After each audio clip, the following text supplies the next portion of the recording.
साथियों, शिक्षा के माध्यम से अतीत को संरक्षित करने और भविष्य को तैयार करने का एक प्रयास नागा समुदाय भी कर रहा है। इस समुदाय के लोग अपनी आदिवासी परंपराओं का बहुत सम्मान करते हैं। वो इस पर गर्व तो करते ही हैं, साथ ही अपनी अप्रोच को आधुनिक भी रखते हैं। नागा ट्राइब्स में मोरुंग लर्निंग की एक पारंपरिक व्यवस्था थी। इसमें बुजुर्ग लोग अपने अनुभवों से युवाओं को पारंपरिक ज्ञान, इतिहास और लाइफ स्किल्स के बारे में बताते थे। समय के साथ यह सिस्टम अब मोरुंग कॉन्सेप्ट ऑफ एजुकेशन में बदल गया है। इसके माध्यम से बच्चों में गणित और विज्ञान जैसे विषयों में रुचि पैदा की जाती है। इसमें समुदाय के बुजुर्ग उन्हें कहानियां, लोकगीत और पारंपरिक खेलों के साथ लाइफ स्किल्स सिखाते हैं। इस तरह हमारा नागालैंड अपनी सांस्कृतिक विरासत को सुरक्षित रखते हुए बच्चों की शिक्षा को आगे ले जा रहा है। आपको भी अपने क्षेत्र में ऐसे प्रयासों के बारे में पता चले तो मुझे जरूर शेयर कीजिएगा। मेरे प्यारे देशवासियों, देश के कई हिस्सों में गर्मियों की शुरुआत हो चुकी है। यानी ये समय जल संरक्षण के अपने संकल्प को फिर से दोहराने का है। पिछले 11 वर्षों में जल संचय अभियान ने लोगों को बहुत जागरूक बनाया है। इस अभियान के तहत देश भर में करीब 50 lakh artificial water harvesting structure बनाए गए हैं। मुझे ये देखकर अच्छा लगता है कि अब जल संकट से निपटने के लिए गांव-गांव में सामुदायिक स्तर पर प्रयास होने लगे हैं। कहीं पुराने तालाबों की सफाई हो रही है, कहीं बरसात के जल को सहेजने के लिए प्रयास किया जा रहा है। अमृत सरोवर अभियान के तहत भी देश भर में करीब 70,000 अमृत सरोवर बनाए गए हैं। बारिश का मौसम आने से पहले इन सरोवरों की साफ सफाई भी शुरू हो गई है।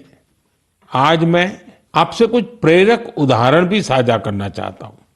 ये उदाहरण बताते हैं कि जन भागीदारी से जल संरक्षण का काम कितना व्यापक हो जाता है। साथियों, त्रिपुरा की जम्पुई पहाड़ियों में बसा वागमुन गांव 3000 फीट की ऊंचाई पर बसा है। ये गांव पानी के गंभीर संकट का सामना कर रहा था।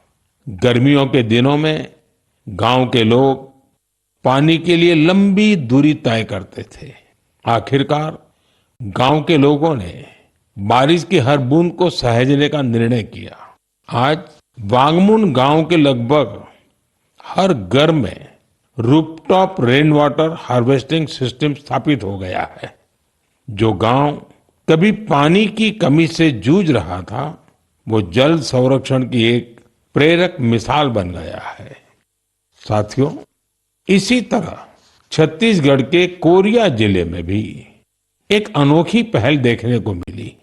यहाँ के किसानों ने एक सरल लेकिन प्रभावशाली आइडिया पर काम किया। यहाँ के किसानों ने अपने खेतों में छोटे छोटे रिचार्ज तालाब और सोखता गड्ढे बनाए, जिससे बारिश का पानी खेतों में ही रुकने लगा और धीरे धीरे वह जमीन के अंदर जाने लगा। आज इस क्षेत्र के 1200 से अधिक किसान इस मॉडल को अपना चुके हैं और गांव का ग्राउंड वाटर लेवल बहुत बेहतर हो गया है। इसी तरह तेलंगाना के मंचेरियाल जिले के मुदिगुंटा गांव में भी लोगों ने मिलकर पानी की समस्या दूर की है। गांव के 400 परिवारों ने अपने घरों में सॉकपिट बनाया और वाटर कंजर्वेशन का जन आंदोलन बना दिया। इससे गांव का ग्राउंड वाटर लेवल बेहतर हुआ है। साथ ही प्रदूषित पानी की वजह से होने वाली बीमारियां बहुत कम हो गई हैं। मेरे प्यारे देशवासियों, हमारे मछुआरे भाई बहन सिर्फ समुद्र के योद्धा नहीं है, बल्कि वे आत्मनिर्भर भारत के एक मजबूत नींव भी है। वे सुबह होने से पहले समंदर की लहरों से जूझते हुए अपने परिवार के साथ साथ देश की अर्थव्यवस्था को मजबूती देने में जुट जाते हैं। ऐसे मेहनतकश मछुआरों का जीवन आज कई तरह से आसान बनाया जा रहा है। चाहे बंदरगाहों का विकास हो या मछुआरों के लिए बीमा, ऐसी कई पहल उनके बहुत काम आ रही है। हम जानते हैं कि समंदर में उनकी गतिविधियों को मौसम का रुख बहुत प्रभावित करता है। इसे देखते हुए टेक्नोलॉजी के जरिए भी उनकी पूरी मदद की जा रही है। मुझे बेहद खुशी है कि ऐसे प्रयासों से हमारा फिशरीज सेक्टर न केवल समृद्ध हो रहा है, बल्कि कुछ नया करने का जज्बा भी भर रहा है।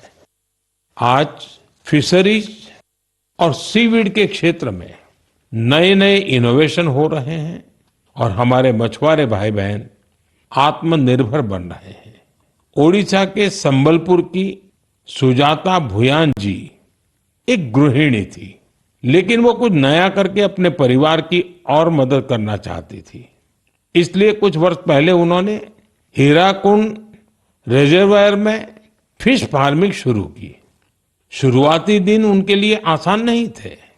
मौसम में होने वाले बदलाव, मछलियों के खाने का प्रबंध और घर की जिम्मेदारियों के साथ संतुलन बनाने में जैसी कई चुनौतियां थी, लेकिन उनका हौसला अडिग था।